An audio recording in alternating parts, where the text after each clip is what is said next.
Muy buenos días desde Venezuela, de Maracaibo, Venezuela. Bienvenidos al ciclo de conferencias virtuales de ciencia veterinaria del grupo de Todos por Veterinaria. El día de hoy vamos a hablar de lo que se refiere a la selección genética de búfalos.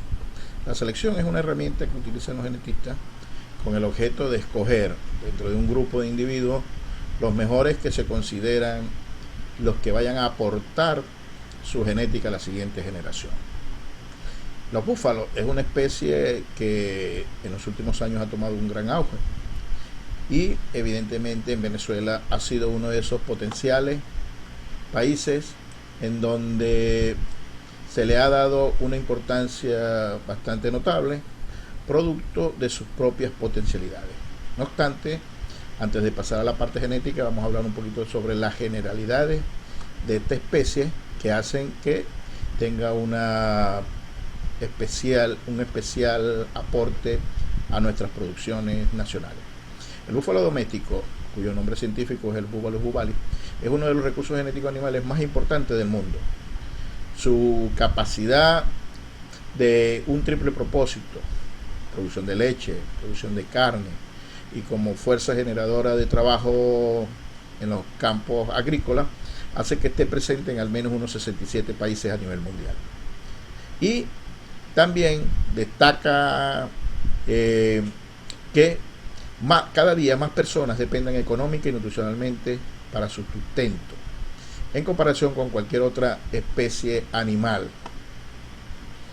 El búfalo es probablemente el animal que se cita como los domesticados, el principal animal domesticado.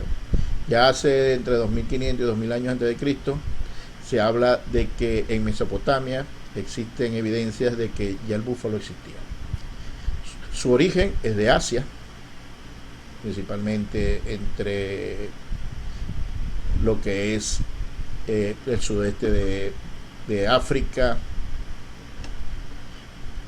y la India, de donde toma su nombre, y de ahí fue llevado a los demás continentes, África, a Europa, Oceanía, y finalmente llegó a nuestra cultura en América. En el trabajo reciente, en el año 2020, Animal Genetics, de San y colaboradores, se habla de lo que es la evolución y la domesticación de las especies bovinas. Ahí nos habla sobre un estudio taxonómico a nivel de ADN mitocondrial y ADN autosómico, en donde prácticamente nos da una relación de los orígenes. Ambas fuentes de ADN parecen ser similares en cuanto al origen evolutivo de estas especies, tanto del bovino como del bufalino. No obstante, ellos hacen mención de que en un trabajo previo de Bibi en el 2013 se había hablado de que específicamente la especie Búbalus buballis tenía dos sitios probables de orígenes, generando lo que hoy se conoce como el búfalo de pantano y el búfalo de río. Haciendo una introspección de esos trabajos del 2013, se ve aquí que con 96% de precisión o exactitud, realmente existen diferencias a nivel de ADN que hacen parecer que estas dos razas de búfalo, que hoy día se conoce como subespecies, realmente presenten diferencias. Desde el punto de vista morfológico y citogenético, también se han citado diferencias entre estos dos grupos de búfalos domésticos. El primer grupo, el búfalo de río, el Búbalus buballi, que representa el 70% de los animales de los búfalos domésticos, están conformados por 50 cromosomas, mientras que el búfalo de pantano solamente presentan 48. Los estudios citogenéticos han demostrado que existe una fusión de los cromosomas 4 y 9 que hace que se pierda ese par de cromosomas y que se vea la diferencia entonces a nivel citogenética de estas dos subespecies. No obstante, se ha producido reproducción dada la proximidad geográfica de estas dos especies y se ha conseguido que su descendencia resulten ser fértiles, es decir, sigan procreando. El origen de los búfalos se cita entonces dos sitios epigenéticos. El búfalo de río se habla de que su origen es en la India, precisamente en la India, de donde se extiende hacia el oeste, hacia los Balcanes, Grecia, Egipto y llega hasta Europa a nivel de Italia. El búfalo de pantano se encuentra en todo el sudeste asiático. Su punto de origen es el sur de China, en donde se difundió en esos países asiáticos, llegando hasta Oceanía, donde es la principal fuente de trabajo animal en principalmente los arroceros. ¿Okay? Aquí vemos en estas gráficas, en esta fotografía, ejemplares representantes del búfalo de pantano, estas dos que están a la izquierda de su pantalla, y hacia la derecha tenemos un ejemplar de la raza mediterránea, ejemplar característico del búfalo de río, y uno en la parte inferior, un Nili Rabi también de la India, en el cual representa al búfalo de río. Si hacemos un zoom, ya detallando los países que abarcan, vemos aquí los dos puntos de orígenes del búfalo de río y del búfalo de pantano, y donde más o menos tiene su mayor distribución. En el año 2017 se citan algunas cifras. Por ejemplo, se habla en el Simposio de Criadores de Búfalo de América y Europa que para ese entonces existían cerca de 230 millones de cabezas. De ellos, más del 95% se encuentra entre Asia y África. ¿Okay? En América tenemos cerca de un 4%, y el resto se ubica entre Europa y Australia. Cabe destacar que dentro de los países con una mayor cantidad de animales presentes, de número de cabezas de búfalo presentes, lo constituye evidentemente la India y los países asiáticos. En esta tabla podemos ver que la India cuenta alrededor con 100 millones de cabezas de ganado, Pakistán con 20 millones 800, la China con 23 millones 200, y lo característico es que la mayoría de sus animales son de la especie de búfalo de pantano, el llamado carabao, igual que Filipinas. En Nepal hay 4 millones y medio, Filipinas 3 millones 300, Brasil se habla que tiene cerca de 3 millones y medio, Colombia tiene cifras esperadas para finales de este año de 403.000. Y si nos vamos a nuestro país, en Venezuela, declaraciones del presidente de la Asociación de Criadores de Búfalos, Nicolás Faboso, nos hablaba de que en Venezuela el sector bufalero es uno de los que ha tenido mayor crecimiento durante estos últimos años. Y además ese crecimiento va aunado al mejoramiento en los niveles de producción de la especie, alcanzando hasta los momentos un promedio de producción de leche diario de 5.5, muy superior a los 4.5 que tienen sus primos los vacunos. Cabe destacar que a pesar de todas las vicisitudes que tiene el país durante los últimos años, uno de los sectores que ha presentado un mayor crecimiento ha sido el sector bufalino. Se habla de que a cerca de un 12% de crecimiento. En la actualidad tenemos cerca de 2 millones de cabezas y se estima cerrar el año 2020 con más o menos unos 2.300.000 búfalos en el país. Ya entrando en tema referido a lo que es la genética, lo primero es que definir lo que es la genética. Es una rama de la biología que se encarga de estudiar dos conceptos básicos. Uno es la herencia, es decir, cómo se transmiten la información de los genes de padres a hijos, y la otra es la variación. ¿Por qué dos individuos que son hijos de los mismos padres pueden ser tan distintos? Eso a nivel de las personas, mucho más a nivel de los animales, en donde vemos entonces una gran diferencia en cuanto al desenvolvimiento, producciones, crecimiento de animales que son producto de los mismos padres. Y eso es lo que nosotros tenemos que buscar. Desde el punto de vista de herencia, siempre vemos que los individuos, padre y madre, le transmiten su información genética. ¿Y cómo hacen para transmitir esa información genética? Bueno, el vector o vía de transmitirle no son más que lo que nosotros conocemos como gametos. En el macho lo conocemos como los espermatozoides, en la hembra el óvulo. Dentro de esa célula, en el núcleo de ambas células, espermatozoides o óvulos, va contenido todo lo que es la información genética. De esa manera es que se transmite la información que tienen los padres hacia sus hijos. Eso que llamamos el material genético hereditario. Ahora, estas células, tanto la masculina como la femenina, tienen unas particularidades. Están conformados en su base o célula germinal por unas células que contienen una información duplicada, se llama una información diploide, constituido en el búfalo de Río por 50 cromosomas, 25 que vienen del padre y 25 que vienen de la madre, y esas células, indistintamente de la célula masculina o la femenina, pasan por un proceso que se llama espermatogénesis en el macho, ovogénesis en la hembra, y que se caracteriza por un proceso en donde la carga cromosómica se reduce a la mitad. Esa reducción a la mitad, es decir, en el caso del macho, empezamos de una espermatogonia que tenía 50 cromosomas a un espermatozoide que tiene 25 cromosomas, y en el caso de la hembra empezamos con una ovogonia que tiene 50 cromosomas hasta un ovocito que tiene 24 cromosomas más un sexual X, que serían los 25. Una vez que este 25 se una con este 25 en un proceso de fecundación, nace un nuevo individuo otra vez con la carga cromosómica de 50 cromosomas. Por eso es que cuando nosotros hablamos de que cada uno de los hijos es la mitad de lo que recibió de sus padres, es porque tácitamente eso es lo que ocurre. Cada uno de los padres le transmite la mitad de su carga cromosomal, y dentro de esa carga de ADN es que va toda la información que ellos le transmiten a su descendencia. El otro término, la variación, se refiere y la vamos a conocer como diferencia.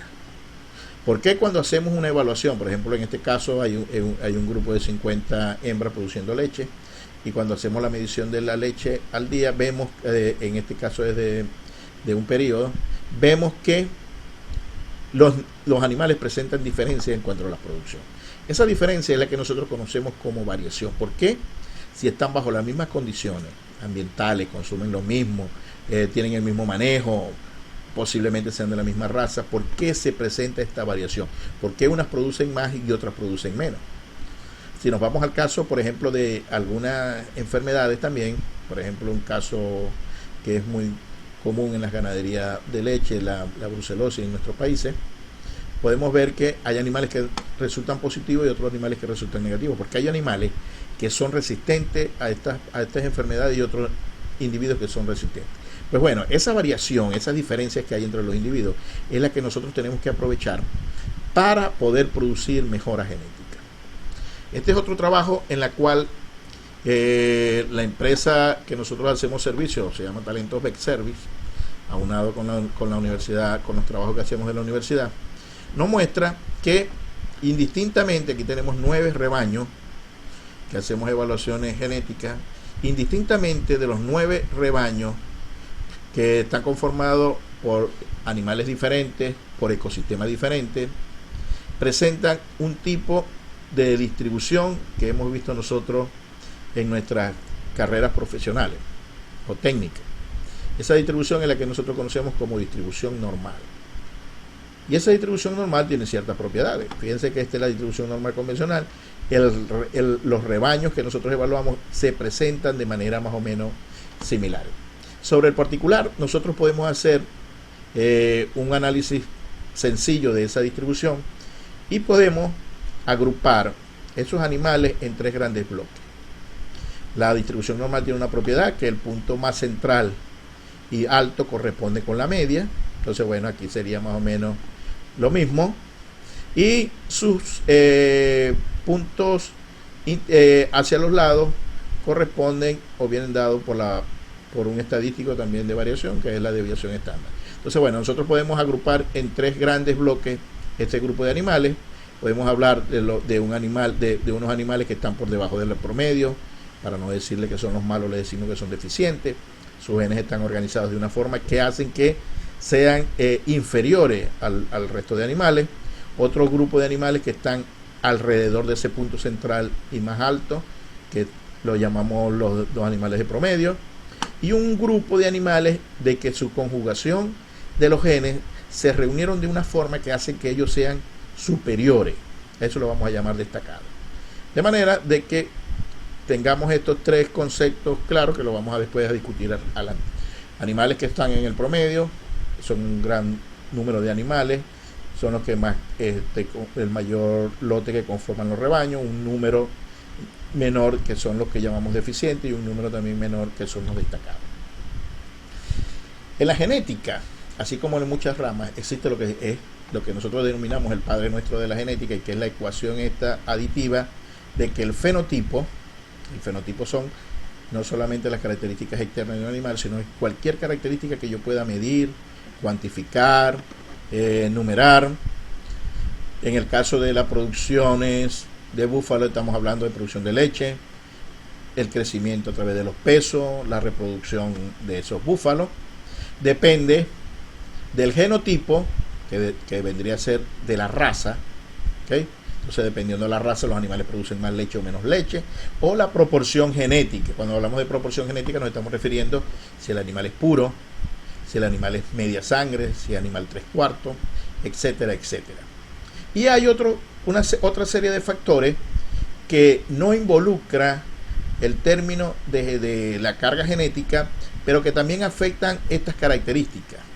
Es decir, no solamente la producción depende de la genética, también hay otros efectos que tienen la particularidad de que no está dentro del componente genético, pero que afecta. Estas entonces todas, en lo que trabajamos en genética, lo englobamos en una variable que se llama ambiente. Eso sería la sanidad. Es decir, no es lo mismo una producción de leche de un animal sano a un animal enfermo. El manejo que le demos, el manejo lo contempla no solamente lo que le hagamos nosotros a los animales, el manejo per se, sino también todo lo que tiene que ver con las instalaciones, las buenas prácticas ganaderas que le demos nosotros a esos animales, la alimentación, está comiendo solamente pasto, o aparte le damos gramínea, le damos concentrado. Eso hace que aumente o disminuya la reproducción, la tasa de crecimiento, la producción de leche.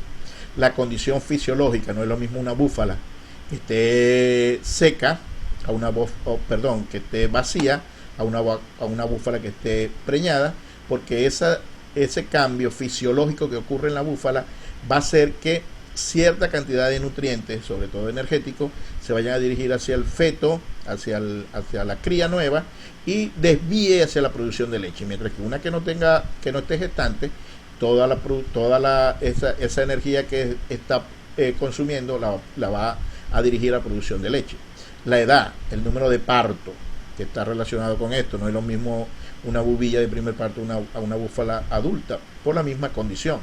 Los animales adultos, la energía ya no tiene que crecer, ¿okay? La energía va dirigida hacia otro estatus fisiológico, mientras que una bubilla tiene que producir leche, una bubilla recién parida tiene que producir leche para mantener la cría, tiene que seguir creciendo, tiene que seguir desarrollando sus órganos. ¿Okay?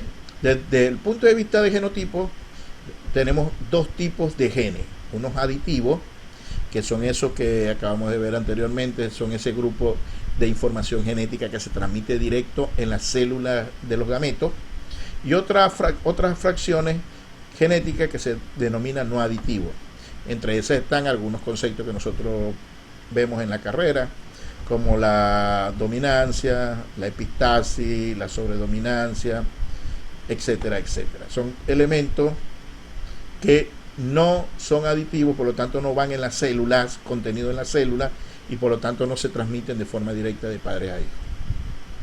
En el negocio ganadero, dentro de esa estructura de fenotipos, genotipos más ambientes, consiste en los búfalos desarrollar la producción de leche o el crecimiento de los animales, la reproducción. Dentro de esos conceptos, lo genético se hereda, entonces tenemos que destacar, esto genético se hereda y queda en el animal. Forma parte de lo que es el genoma del animal, y para donde vaya el animal, ese genoma va a estar. Y cuando toque el momento de reproducirse dentro de sus gametos, va ese contenido genético, lo que llamamos razas o genotipos. Pero hay otros elementos dentro del negocio ganadero que no son genéticos, que vuelvo a repetir, desde el punto de vista lo que trabajamos en el área de genética lo llamamos ambiental, no se hereda la salud y la sanidad. Es decir, las vacunas que yo le meta a este individuo, los desparasitantes que yo le meta a este individuo, no se lo va a transmitir a sus hijos. La alimentación, es decir, los nutrientes que ella esté pastoreando, no se lo va a transmitir a sus hijos. El manejo no se lo va a transmitir, el medio ambiente per se, es decir, donde ella se desenvuelva, no se lo va a transmitir a sus hijos. Yo puedo traer un animal, por ejemplo, importado de la India, que estaba bajo un ecosistema particular, y lo dejo aquí en las condiciones de Venezuela. Ese ecosistema que él tenía allá, eso no se lo va a transmitir, ¿sí? Solamente le va a transmitir lo que está dentro de su núcleo, específicamente en los cromosomas, que es el material genético. Desde el punto de vista de mejoramiento genético, existen unas pautas, y que van también referidos a lo que era el concepto. Acuérdense que el concepto hablábamos que era la ciencia, una rama de la biología que se encargaba de estudiar la herencia y la variación. Entonces, bajo ese concepto, existen unas pautas para hacer mejoramiento genético. Esas pautas van referidas a, lo primero que tenemos que saber es si el carácter varía. Si el carácter varía, tenemos opciones de trabajar, pero si el carácter no varía, no hay cómo desde el punto de vista genético hacer algo. Vuelvo y repito, en los sistemas de producción no todo es genética, también hay otros factores. De hecho, por eso que están los nutricionistas, por eso que están los que trabajan en la parte de sanidad, porque todos somos importantes dentro de un sistema de producción, los que trabajan en pasto, todo eso. Pero como la genética es la ciencia que se encarga de estudiar la herencia y la variación, si aquello no varía, no tenemos desde el punto de vista genético nada. ¿Y cómo sabemos si varía o no? Bueno, lo acabamos de ver en las imágenes anteriores. Si yo llego a un sistema de producción y veo que todas las búfalas producen 10 litros, no puedo yo dilucidar cuál es mejor y cuál es peor. Todas producen 10. Cualquiera que yo escoja va a ser igual para mí. Eso es un ejemplo de que no hay variación. Si yo agarro y le saco el promedio de ese rebaño, el promedio sería 10. Y el estadístico que me mida la variación, uno de los estadísticos que me mide la variación, que es la desviación estándar, sería 0. ¿Okay? Porque todos los valores son 10. Afortunadamente, todos los caracteres y sobre todo los fisiológicos varían. Por lo tanto, ahí tenemos trabajo que hacer. Una vez que estamos confirmados que sí varía, que cuando yo mida esa característica, producción de leche, crecimiento, la reproducción, es decir, unos animales se preñan más rápido que otros tienen lactancias más largas que otros, más cortas, eso es variación. Entonces lo que nos queda ahora es saber su heredabilidad. La heredabilidad es en qué porcentaje se transmite esa característica. Y según los textos, la heredabilidad se clasifica en 3 grandes grupos. Heredabilidad baja, que significa que no se transmite o que es muy poquito lo que se transmite.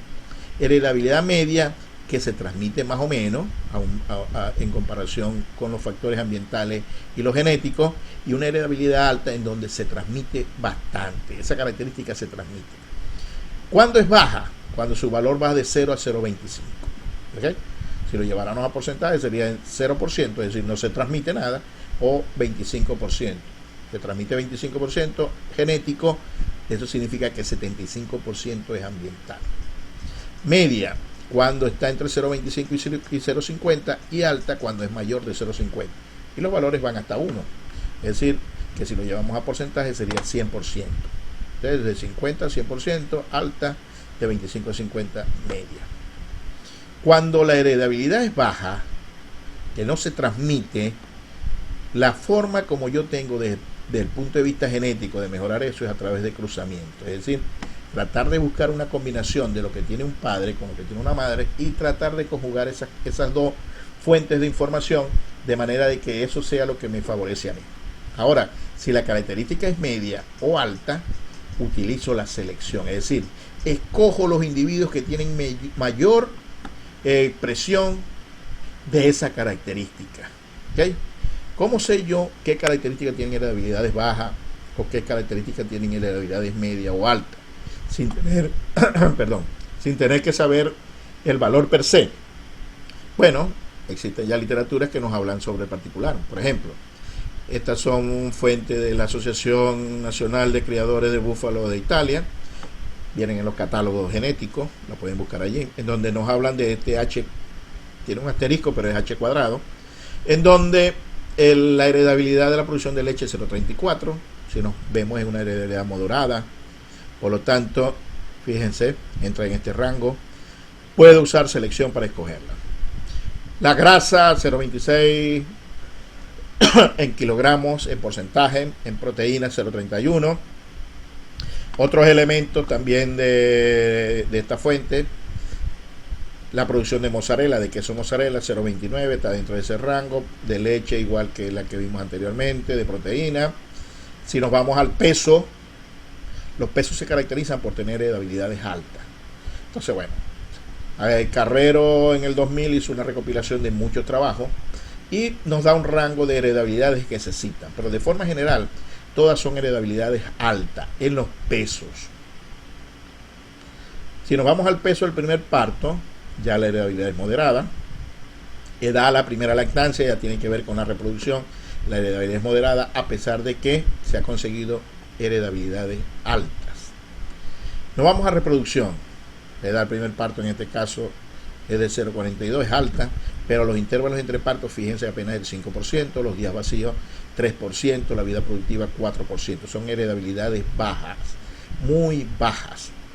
Y otro grupo que tiene también la ANAS, la Asociación Nacional de Criadores de Búfalo de Italia, son todo lo que tiene que ver con las características morfológicas, la puntuación global de la evaluación lineal, la estructura del animal, las patas y pies, potencialidades productivas, todas tienen heredabilidades entre moderadas, ¿okay? Moderada, altura del pecho, estatura, longitud del tronco, ángulo del talón, posiciones de la ubre, distancias de cobejones, todo lo que tiene que ver con la evaluación lineal de los animales. Entonces, a grosso modo podemos hablar de que las características de leche tienen heredabilidades medias. Las características que tienen que ver con carne, crecimiento, peso, tienen heredabilidades altas.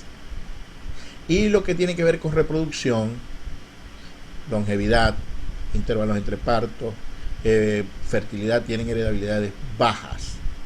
Se heredan poco, se heredan medio, se heredan bastante. Cuando nos vamos al mejoramiento genético, también tiene su definición. Y en él se conjugan una serie de elementos. Lo que estudiamos la ciencia agropecuaria, vemos entonces que ahí confluye una serie de áreas con el fin de poder aplicarlas y alcanzar los objetivos que se plantean. Entonces, en la definición es la aplicación de principios biológicos, económicos y matemáticos con el objetivo de aprovechar las variaciones, es decir, las diferencias genéticas que existen entre los individuos dentro del rebaño y maximizar de esa forma sus méritos. Para hacer mejoramiento genético tenemos que tener claros los objetivos y las metas. El objetivo va específico en cada uno de los animales. En el caso de los búfalos, es un animal, a pesar de que de triple actitud, en realidad en los sistemas de producción de la mayoría de países de doble actitud, producción de leche y carne, muy poco es el uso de como fuerza motriz, no así en países de Asia, en donde su principal función es ser un animal de fuerza. Entonces, bueno, en nuestros países es la producción de leche, pesos al destete, por ejemplo, peso del primer servicio, la fertilidad, que a pesar de ser una variable que tiene heredabilidad alta, si los animales no logramos preñarlos, no va a haber ni producción de leche, ni pesos al destete, y mucho menos pesos al primer servicio. Y las metas, bueno, cada uno se las fija de acuerdo a la distribución de las variables.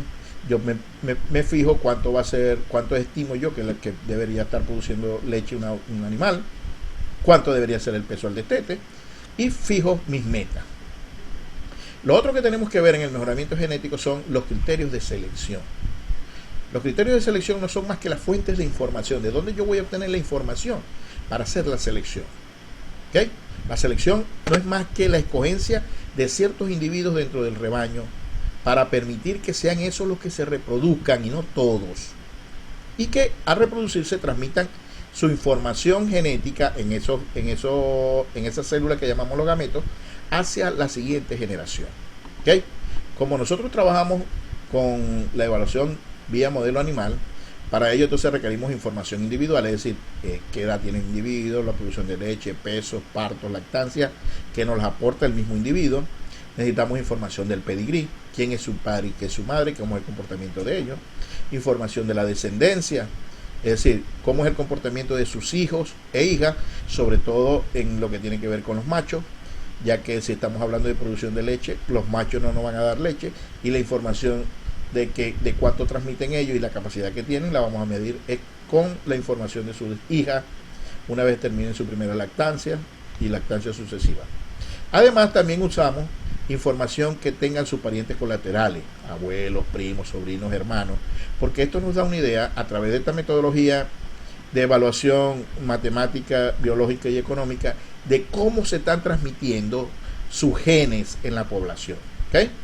Si sabemos el tipo de relación que existe entre los individuos, sabemos que entre el padre y el hijo, cada hijo tiene la mitad de su padre, del abuelo entonces tendrá la mitad de la mitad, es decir, 25% y así sucesivamente, y vamos segregando de esa forma cómo se va transmitiendo la información entre todos los individuos que conforman el rebaño. Una vez que tenemos la información, pasamos a lo que es la evaluación genética.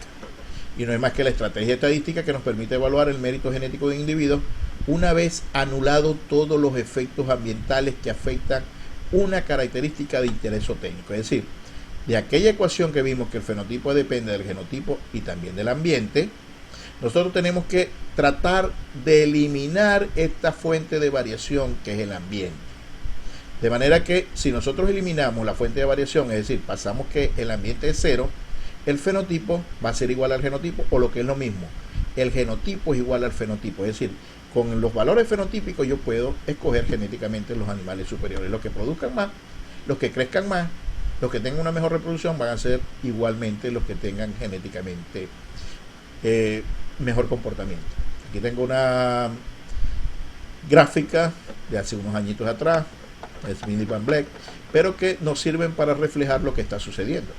Cuando yo hago un pesaje de leche, hago un registro de producción de leche, detrás de esa variable hay una serie de factores que la afectan. La edad o número de parto que tenía la búfala, la época en que parió o dónde está ella, sobre todo en los países en donde la alimentación depende en una gran cantidad de la disponibilidad de forraje. Depende del valor genético que tenga el animal, de qué raza es, de qué proporción genética es, de los días secos que ha tenido antes de empezar la nueva lactancia, del intervalo parto-concepción, está preñado o está vacía, del manejo que yo le estoy dando, de la alimentación que yo le estoy dando, está comiendo pasto solamente o está comiendo también alimento concentrado o le estoy dando algún suplemento. En América existe lo que se conoce como el efecto del año, en otros países también, pero acá realmente se ve más magnificado porque existe un efecto, un fenómeno ambiental que se conoce como el efecto del Niño, en donde hace que esos años sean muy secos y por lo tanto la oferta de forraje en sistemas donde no se lleva riego se ve bastante sofisticado. En otros países también están referido al efecto del año como una variable de efecto de generación y que tiene que ser conformada. Con la evaluación genética lo que hacemos nosotros es bloquear todos esos elementos a través de una serie de estrategias estadísticas, de manera que lo que me queda del registro de producción de leche sea su valor genético. De manera de que el genotipo es igual al fenotipo.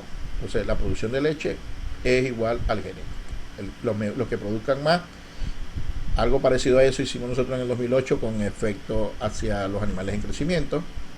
Detrás de un peso al destete está la edad del animal. No todos los animales nacen al mismo tiempo, por lo tanto hay que hacer algunos ajustes para que el destete ocurra en el mismo momento, y para eso usamos entonces una fórmula convencional que es el peso a los 205 días, y de esa manera evitamos las diferencias con edad, la época en que nacieron, el valor genético. Ahora sí, el valor genético que tenga el animal. Hay animales con mayor combinación genética favorable y otros con menores, y eso hace que tenga mayores pesos o menores pesos.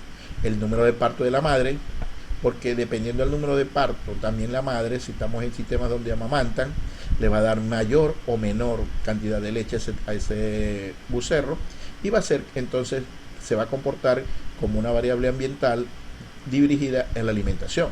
El año en que nació, por lo mismo que le hablaba ahora del efecto del niño, el nivel de manejo, otros efectos ambientales que de pronto se nos escapan. Entonces nosotros a través de esa evaluación genética bloqueamos esos elementos y nos queda que el genotipo es realmente la expresión del fenotipo. No podemos hacer evaluaciones fenotípicas. Tenemos que estar conscientes de que dentro del fenotipo hay cosas que no se heredan y por lo tanto nosotros no podemos hacer. Imagínense aquí tenemos un famoso búfalo que están ofertando y su oferta es por evaluación fenotípica. Entonces me dice, este animal pesó 36 kilos el peso nacer, a los 6 meses 137, a los 30 meses 505, a los 48 meses 730, a los 146 meses 835 kilos. Su pedigrí, quién es el padre, quién es la madre, pero no me muestra nada genético, esto es fenotipo. Evidentemente dentro del fenotipo hay un aspecto genético, pero también hay un efecto ambiental. ¿Qué sé yo si estos pesos obtenidos por este animal es porque él fue alimentado especialmente en un sistema en donde no salía pastoreo, le daban suplementos exagerados y hace que también por ambiental tenga unos pesos extramerados? Desde el punto de vista de evaluación fenotípica no podemos nosotros darnos el lujo a estas alturas de escoger.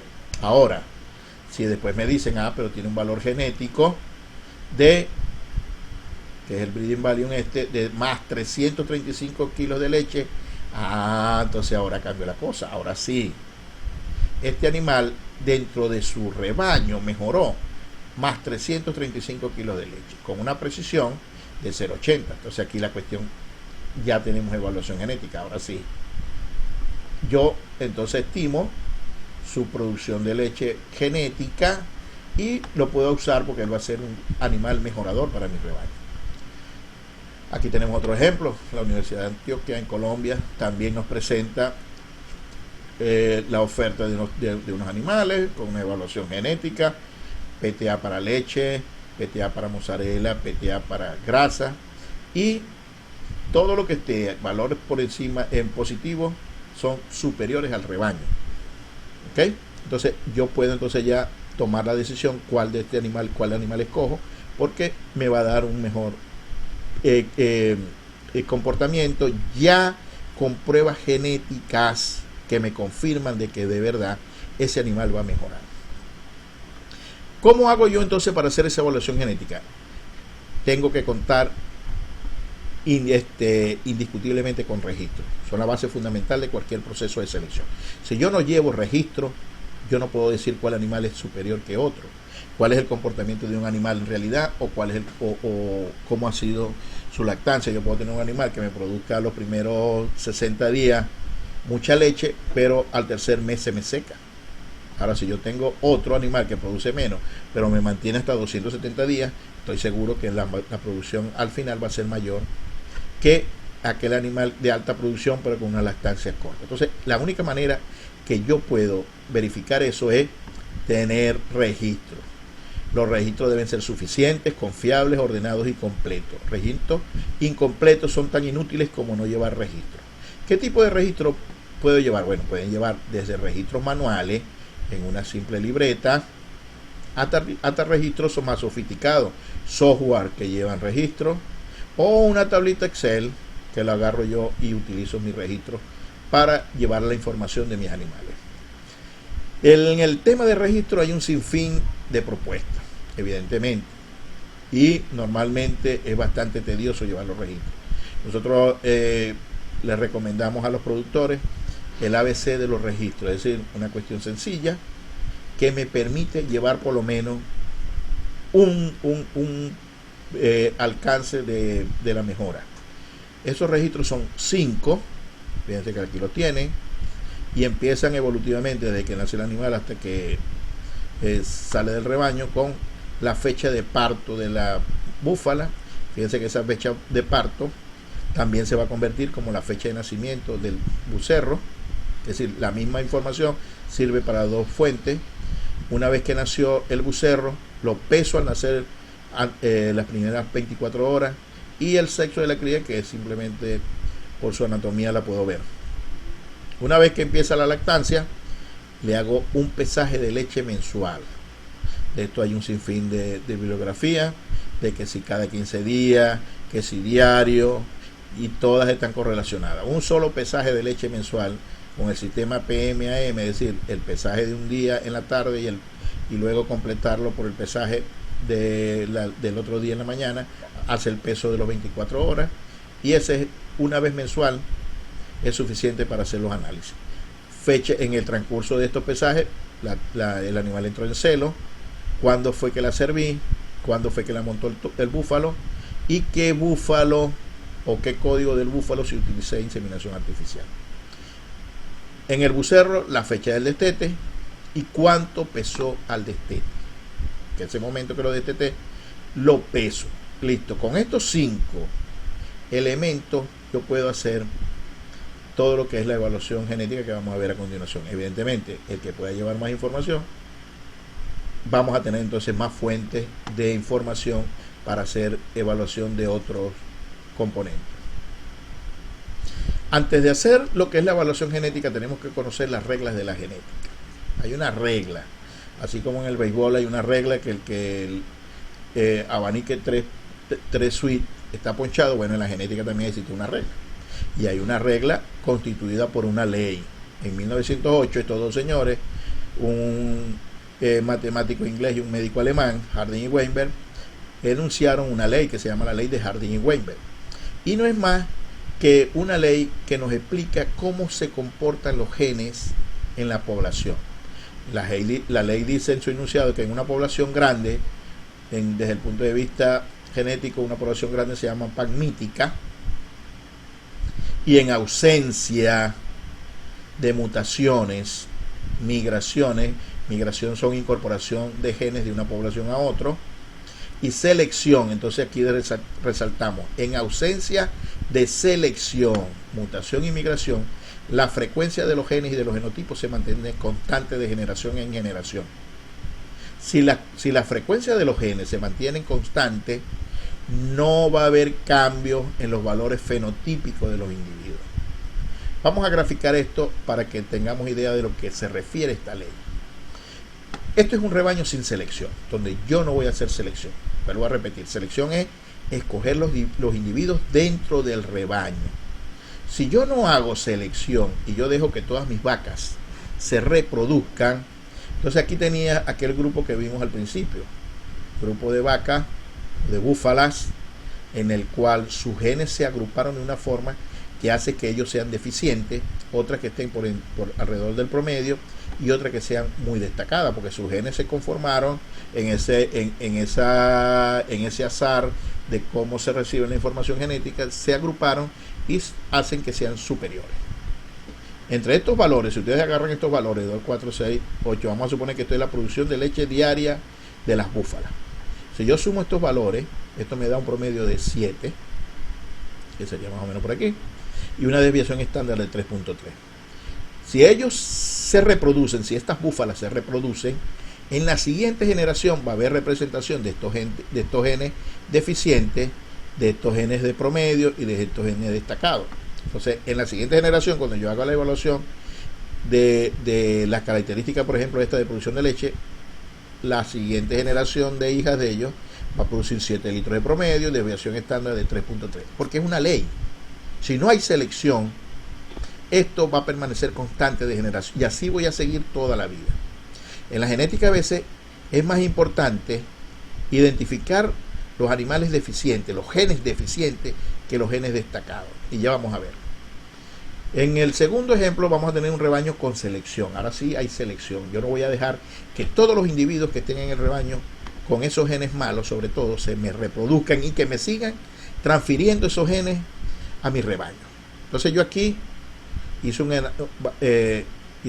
un teórico análisis y le digo, bueno, para que una búfala esté en mi rebaño tiene que producir por lo menos 5.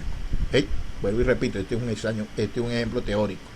Las metas ustedes se las sumen de acuerdo al sistema de producción y ven, puede ser un análisis económico, cuánto es lo mínimo que debería estar produciendo un animal para estar en el rebaño.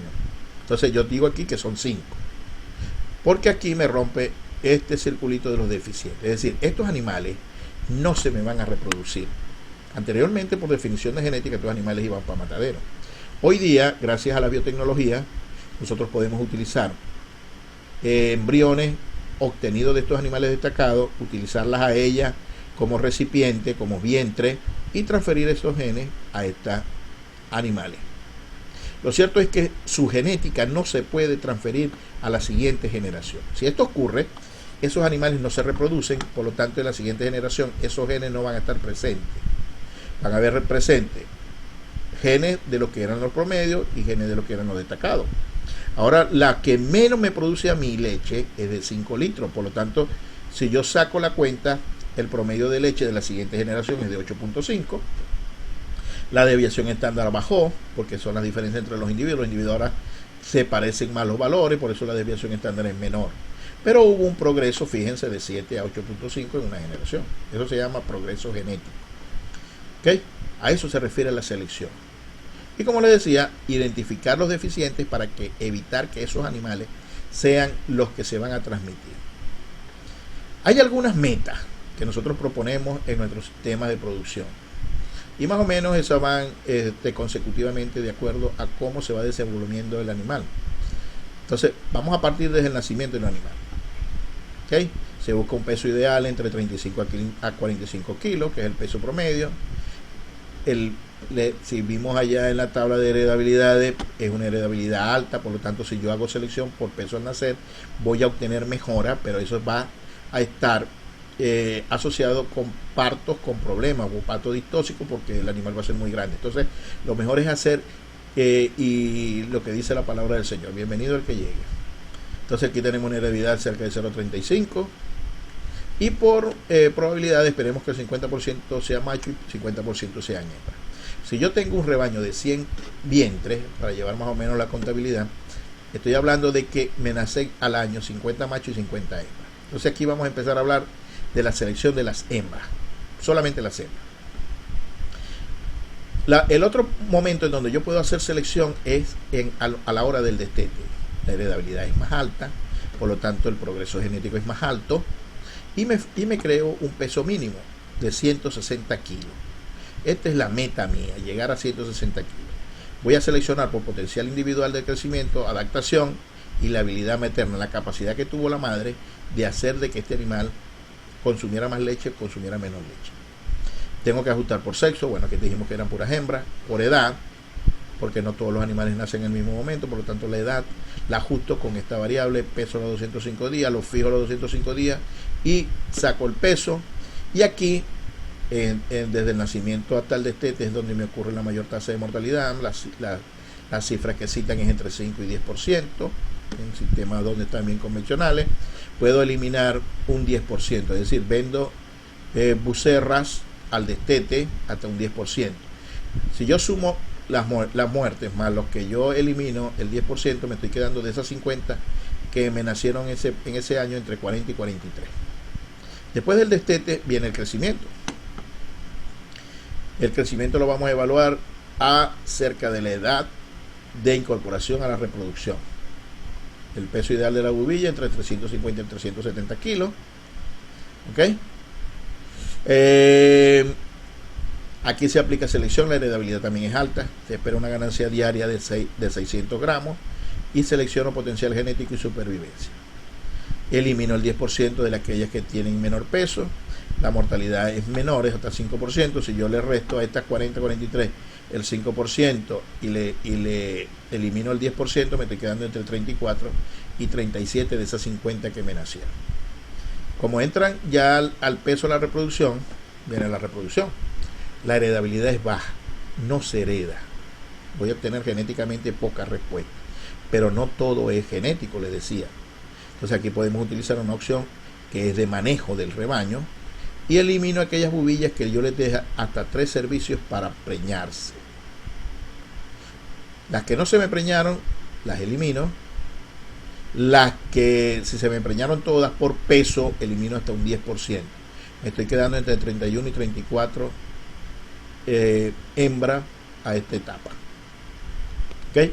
La mortalidad aquí es menor, apenas un 2%, y como no tengo ni 50 animales, no tengo, en teoría, no debería tener mortalidad. Se puede seleccionar por el índice de precocidad, que vamos a ver más adelante, que recomendamos nosotros como empresa. Una vez que tengo los animales preñados, viene la lactancia, la heredabilidad es moderada, acepta selección. Mi meta es producir unos animales que produzcan 2.300 litros de leche, ¿ok? Una fertilidad, es decir, un intervalo entre partos de 420 días, que se puede rebajar a 400 días. Nosotros ahorita en nuestro sistema vamos en 411 días, que conlleve una producción. Entonces, bueno, la relación producción por esto, aunque esto no es muy importante, pero si esta meta 2.300 y un intervalo entre partos de 400. Aquí podemos aumentar la presión de selección al doble, al 20%, por producción de leche o por intervalo entre partos. Previamente tenemos que ajustar equivalente adulto, es decir, no podemos comparar jóvenes contra adultas, lactancias a 244 o 270 días y 2 ordeños. Es decir, al final yo me voy a quedar de ese grupo entre 25 y 26.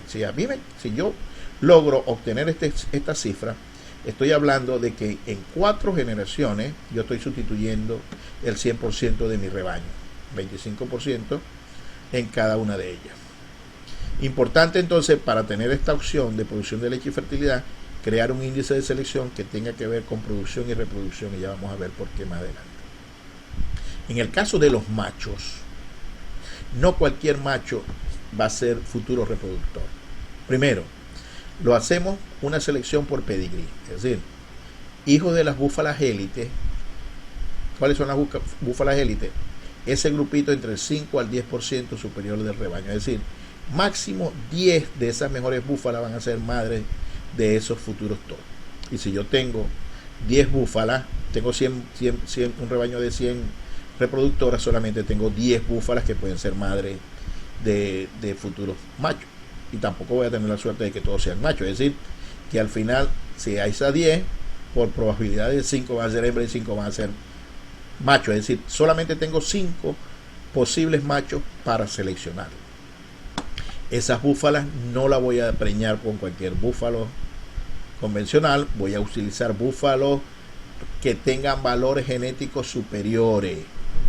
¿Okay? Pueden ser importados o pueden ser nacionales, pero con valores genéticos superiores. Esa combinación de las mejores búfalas de mi rebaño con los mejores búfalos me va a hacer que en la evaluación individual, es decir, en el comportamiento per se del individuo, ellos sean número 1 en ganancia de peso, en crecimiento al destete, al año y a los 18 meses que lo voy a seleccionar.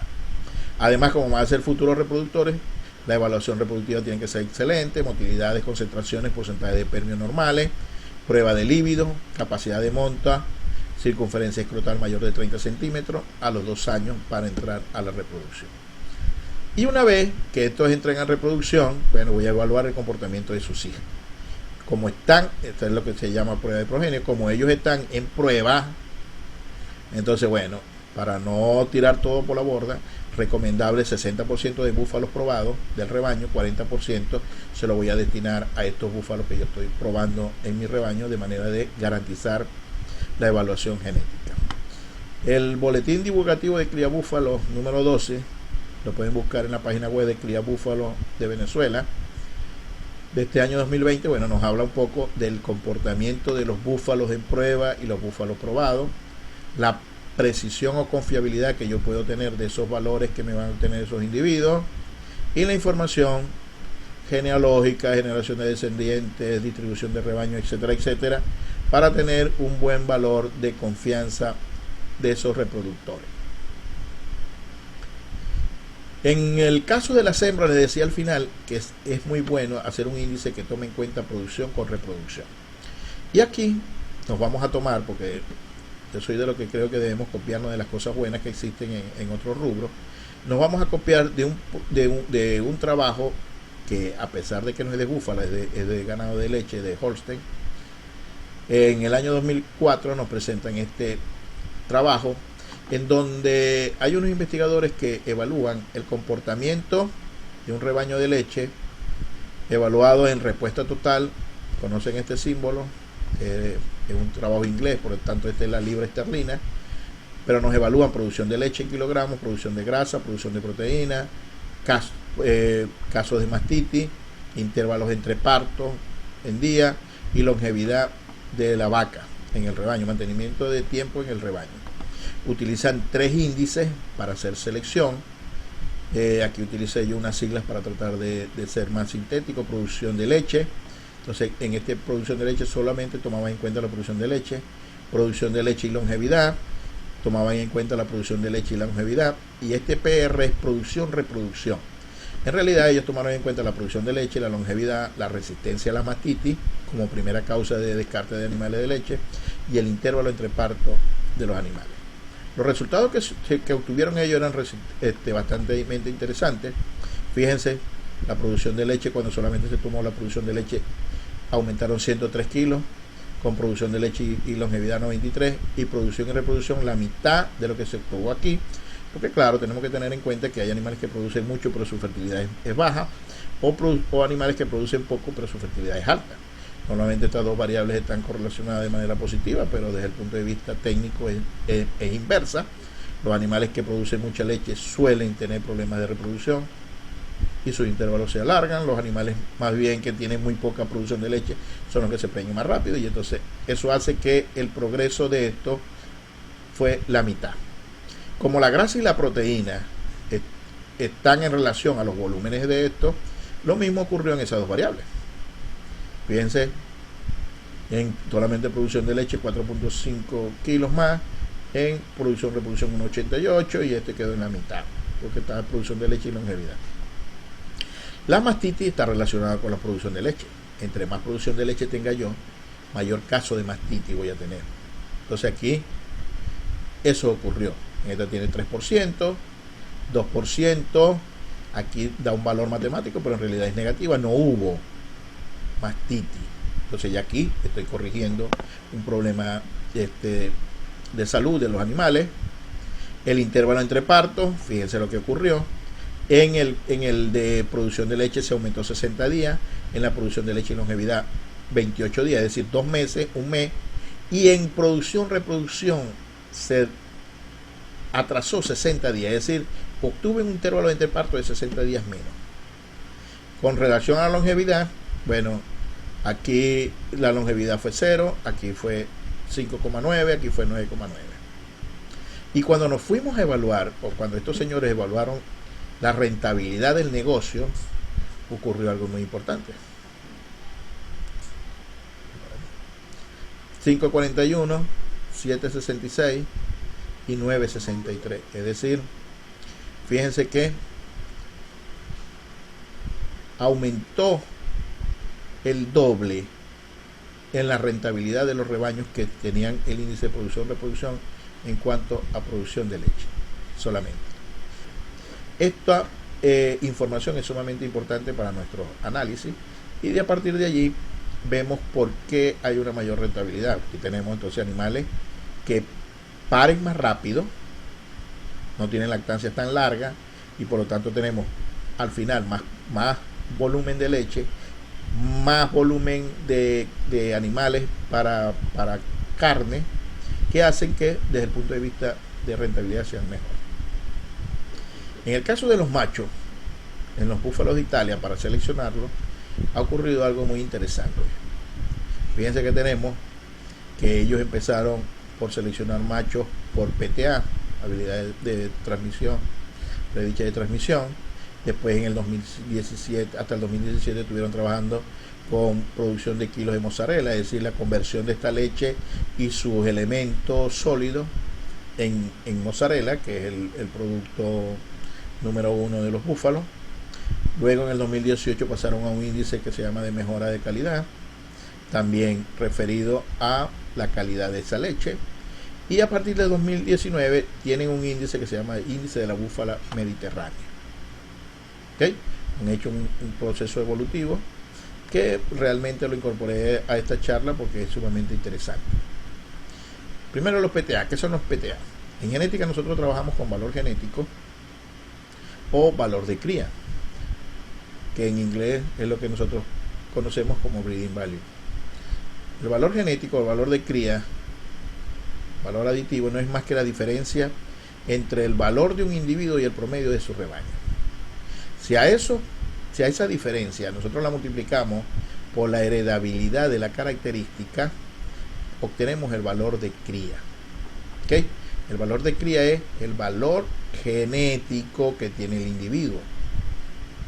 Evidentemente, los individuos, su carga genética no se la transmiten completa a su descendencia. Por lo tanto, lo que le transmiten es la mitad, y de esa manera la mitad del valor de cría es lo que nosotros conocemos como en ganadería de carne como DEP, diferencia esperada de la promedia, o PTA en leche, que es la predicción, habilidad de predicción de transmisión.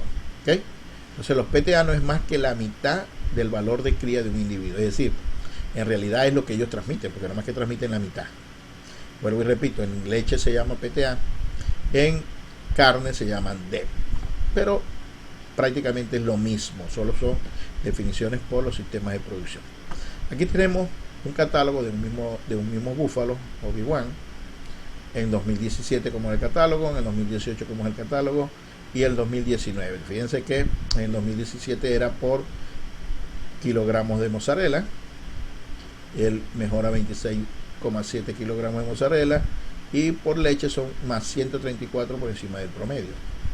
En el 2018 entra el índice de calidad, de mejora de la calidad, mejora más 103 para el índice, más 93 para leche. Y en 2019, que también está pendiente, hoy está en el 2020, tenemos el índice de la búfala mediterránea, él mejora más 119 para el índice, más 94 para leche. Entonces vamos a ver los resaltantes de esto. Entonces aquí tenemos PKM y MQ. Si nosotros comparamos el PKM del mismo toro, del mismo búfalo, más 26.7 más 134 por PKM, y MQ más 103 más 93. Fíjense que los valores de leche más o menos son los mismos, se mantiene. El índice, el IMQ que era, el IMQ es el cálculo del IMQ, era el valor genético de leche más el valor equivalente de grasa más el valor equivalente de proteína. En este caso, fíjense que la leche junto con sus elementos de sólido, proteína y grasa eran los que calculaban ese índice. Aquí tenemos lo que eran la base genética para ese entonces. La leche a los 207 días, desde el punto de vista fenotípico, eran animales que tenían 2.418 kilos de leche, de grasa 798, de proteína 467, de mozzarella 605 kilos. Aquí tenemos el mismo toro PKM que vimos ahorita de leche, y lo comparamos con el IBM, índice de la búfala, más 119 más 94 litros. El índice de la búfala se construye a través de esta ecuación: 3 por 1,54 del valor genético para articulación y pie, más 1,47 por el valor genético del aparato mamario. Fíjense estos valores: 1,54 de articulaciones, 1,47 de aparato mamario, 0,01 del valor genético de leche, más 5 multiplicado por la grasa en porcentaje, el valor genético de la grasa en porcentaje, más 18,54 del valor genético para el porcentaje de proteína. ¿Ok? Desde el punto de vista de peso relativo de cada uno de estos componentes, ellos mismos en su página indican que lo referido a articulaciones y pies tiene un 24% de peso, el aparato mamario tiene un 20%, los kilos de leche que produce el animal tiene un 21%, el porcentaje de grasa 15% y el porcentaje de proteína un 20%.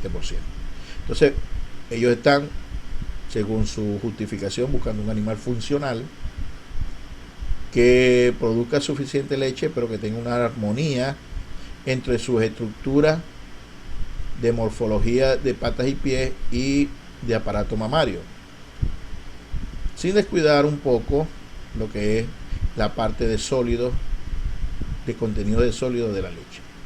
Es un caso muy diferente al que tenemos nosotros, en donde tenemos un déficit de producción de leche inmenso. Es decir, para nosotros darle un peso relativo de 20%, de 21% a la leche versus otros componentes menos importante para nuestra ganadería en estos momentos, sería bastante comprometedor para nuestros sistemas de producción. La base genética que tienen ellos ahorita son estas que tenemos aquí: animales que producen 2.424 kilos de leche, 8% de grasa, 4% de 4,7% de proteína. Y esta tablita es la que me llamó la atención. Aquí tenemos articulaciones y pies, aparato mamario, leche, porcentaje de grasa, porcentaje de proteína, y esto viene a ser el rendimiento, lo que nosotros conocemos como rendimiento casero, rendimiento quesero, que va relacionado con el grado de sólidos totales que tiene la leche. Entonces, si nos vamos a la leche como el primer atributo de producción que nosotros tenemos, la correlación que hay entre el sistema de pie y articulaciones con la leche es cero. Es decir, esto no tiene ningún tipo de relación. ¿Okay? El tener animales con una buena estructura de fortaleza de pies y eso no me va a influir sobre la leche. Si nos vamos con el sistema mamario, ya si tenemos una correlación media, 29, evidentemente este es el compartimiento en donde se va a almacenar y se va a producir la leche, tiene que ver con la leche, pero como están utilizando la grasa en porcentaje y la proteína en porcentaje, estos son elementos que son negativos. Es decir, yo estoy seleccionando para ir cada día en menores niveles de producción de leche con este índice, porque son correlaciones negativas. Ahí yo aumentando la producción de leche va a disminuir. Ahí yo aumentando la producción de leche va a disminuir. Por eso quise presentarlo aquí. No obstante, para su índice, ellos dicen que ese índice de la búfala mediterránea en el 2018 tenía una base de kilos de leche 103.9, hoy día tiene en el 2019 115, y así sucesivamente. La grasa 7.5 pasó a 8.23, la proteína de 4.5 pasó a 4.9, articulaciones y pies de 0.29 pasó a 0.35, aparato mamario 0.33 pasó a 0.39, y el rendimiento quesero pasó de 540 a 542. ¿Okay? Han visto para su sistema de producción una mejora sustancial. Pero bueno, vuelvo y repito, para nosotros no es razón en estos momentos en donde tenemos un déficit de producción inmenso. Y así veíamos entonces los índices de acuerdo a cada una de las situaciones. Fíjense que aquí tenemos PKM y el grupo de toros clasificados por PKM. PKM es rendimiento de kilos de mozzarella, de producción de kilos de mozzarella. Como eso está en relación con los volúmenes de leche, los animales que tienen mayor rendimiento de PKM, fíjense aquí: Servio, Hombre Nichiuno, Malandrino, Goku, Batimán, Layo y Exole, son los mismos cuando están por PTA, ¿okay? De leche. Hombre Nichiuno, Servio, Malandrino, Exole, Batimán, los mismos, porque tienen la misma relación, los mismos toros. Este es el orden de los toros, cuál toro es mejor que el otro, y aquí está la misma relación. Cuando pasó al índice IMQ, que tenía que ver con la producción de leche, acuérdense que tenía que ver con la producción de leche, la producción de proteína y la producción de grasa, igual. Entonces aquí tenemos los toros. Esto es el año 2018. El toro número 1 era Pasatore con un índice de 173, Servio, Malandrino 3, Hombre Inicio 1, Batimán, Goku, Luciano. Y cuando lo veíamos por leche, si queríamos mejorar, era más o menos lo mismo: Pasatore, Hombre Inicio 1, Servio, Malandrino 3 y Exole, porque era la misma relación. Hoy día que tenemos el índice, estos son los mejores animales para el índice. Es decir, son individuos que son morfológicamente bien constituidos. Estos son sus índices: 149, 146, y cuando nos vamos a kilos de leche, siguen siendo los mismos que teníamos anteriormente: Black Star, Servio, Hombre Niciuno, Gotia, Malandrino 3 y Exisole. Pero estos son animales que dentro del índice son animales inferiores. ¿Okay? Algo parecido ocurre con la ganadería de leche en los Estados Unidos, mientras que para ellos lo importante es el TPI, el índice de producción y tipo. Para nosotros sigue siendo importante son los volúmenes de leche, porque no hemos llegado todavía ni siquiera a satisfacer las necesidades de la población. Es simplemente es lo que le decía de eso, por eso lo traje. ¿Qué hacemos nosotros? Bueno, nosotros tenemos nuestros animales con nuestras evaluaciones genéticas. Nosotros hacemos valores genéticos para leche. Este es el grupo de macho en la evaluación ahorita del 2000, del primer semestre del 2000. Valores genéticos para intervalos entre parto, valor genético para el peso al destete. Hacemos un ranking de los animales por esa variable de leche. Proponemos un índice mixto, leche, reproducción, peso. Como un animal para nosotros que necesitamos que produzca leche, que se reproduzca rápido y que dé un becerro de alto peso, proponemos este índice L5, que significa un peso de 50% de leche. R3 es un 30% del peso del valor genético de reproducción y 20% para el peso al destete. ¿Okay? Como los búfalos presentan una particularidad muy especial, que es que no tienen ese arraigo muy grande entre la cría y la madre, que garantice que realmente el que esté criando al becerro es la madre, porque se le pegan a cualquiera que consiga. Nosotros tenemos otro índice. Es el índice L, donde le damos 60% a la leche y 40% a la reproducción. Descartamos en esta presentación lo que tiene que ver con el peso al destete del ternero, del becerro, perdón. ¿Okay? Fíjense que indistintamente del índice, si es pura leche, si es leche, reproducción y peso, o el índice de reproducción y peso, siempre los animales más o menos se mantienen en su estatus, en su ranking. Y ahora vamos a ver qué significa mantenerse en su ranking. Hay algunos que cambian producto de estas variables. Acuérdense que aquí el intervalo entre parto, entre sea más negativo, un valor más alto negativo, es mejor, porque esto significa los días menos de intervalo entre parto que tienen desde el punto de vista genético. Entonces, animales con muchos días por debajo del intervalo hace que sean más eficientes. Este es el caso de la hembra, igual. Entonces aquí tenemos las hembras, nuestras hembras. Fíjense que aquí en el macho voy a regresar.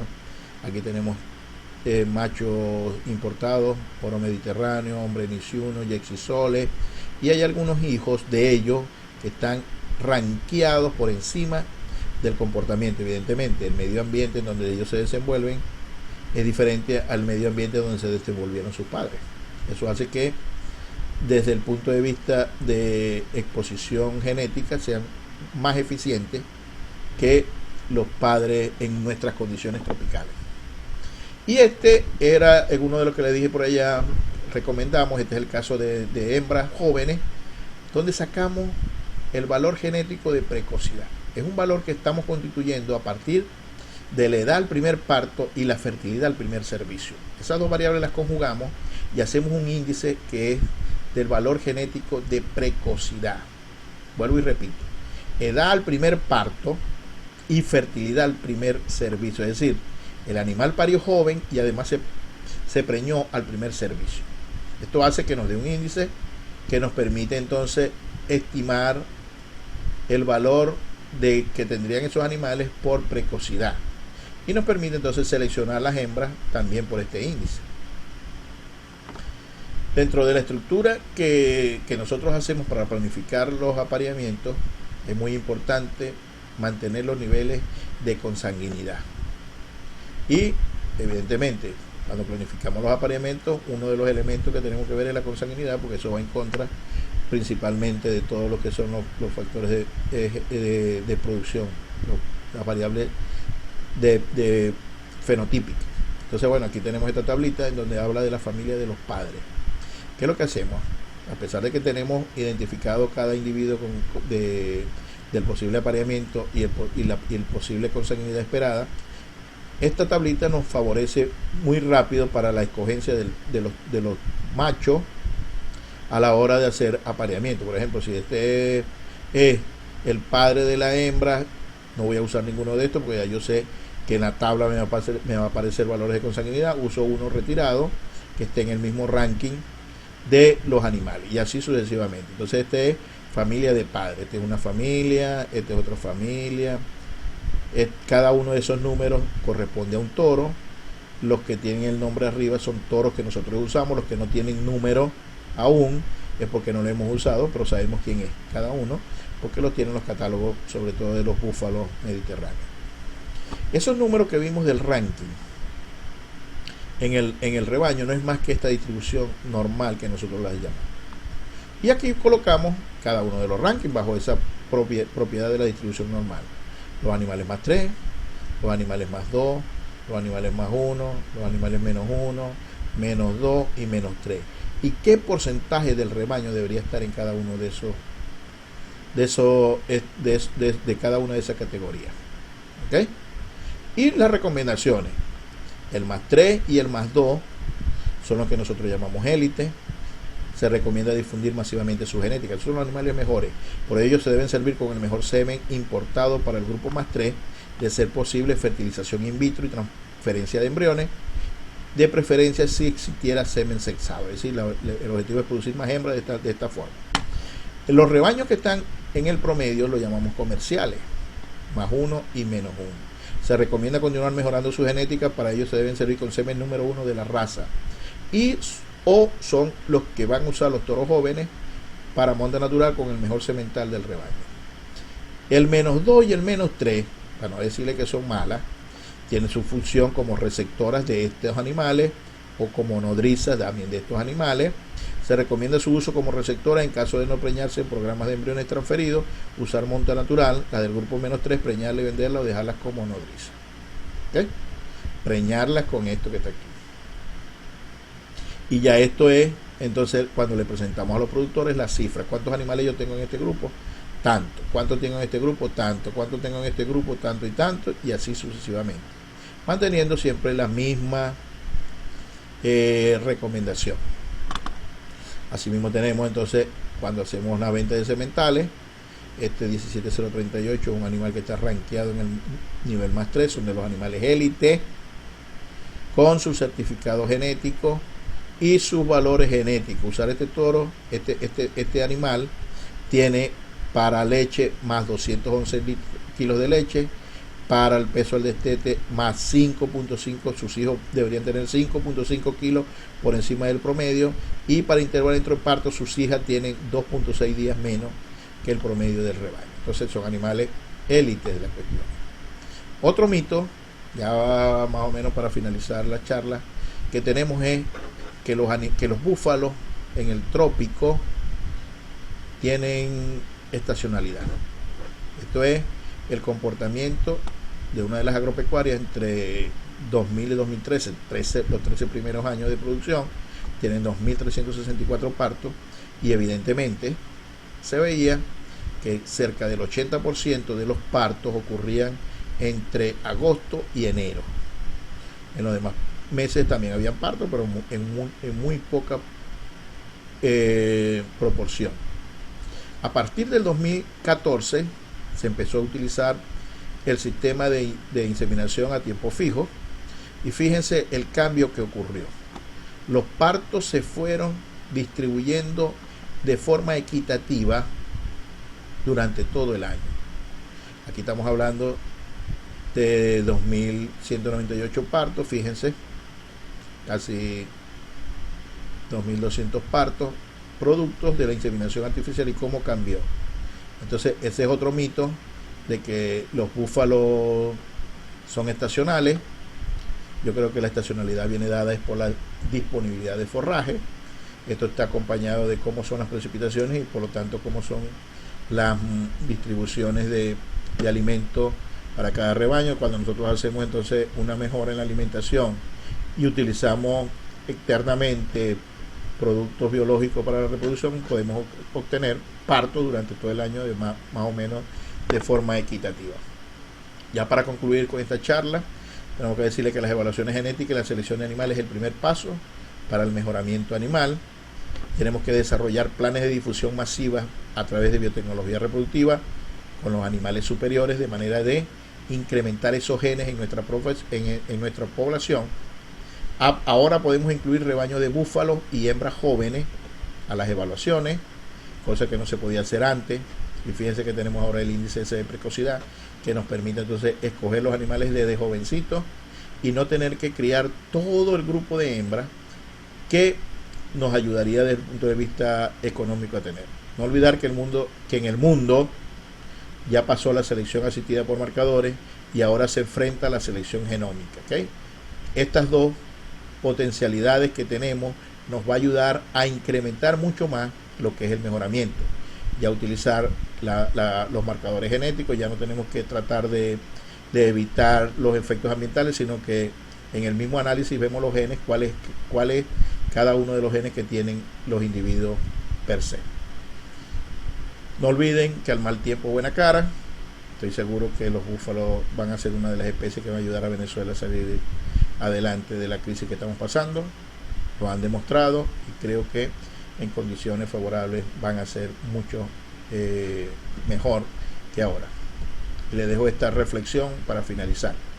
En 1876, el señor que debe ser ultra conocido por ustedes, Alexander Graham, el inventor del teléfono, propuso su uso masivo. En ese momento el presidente Rutherford le dijo: ajá, es un invento extraordinario, pero ¿quién lo va a usar? Y fíjense que hasta para hacer ciencia y poder mantenernos al día con la ciencia nos sirve el teléfono. Muchos de ustedes estarán viendo esta charla por teléfono. Y bueno, ¿para qué seleccionamos hembras si todos dan leche?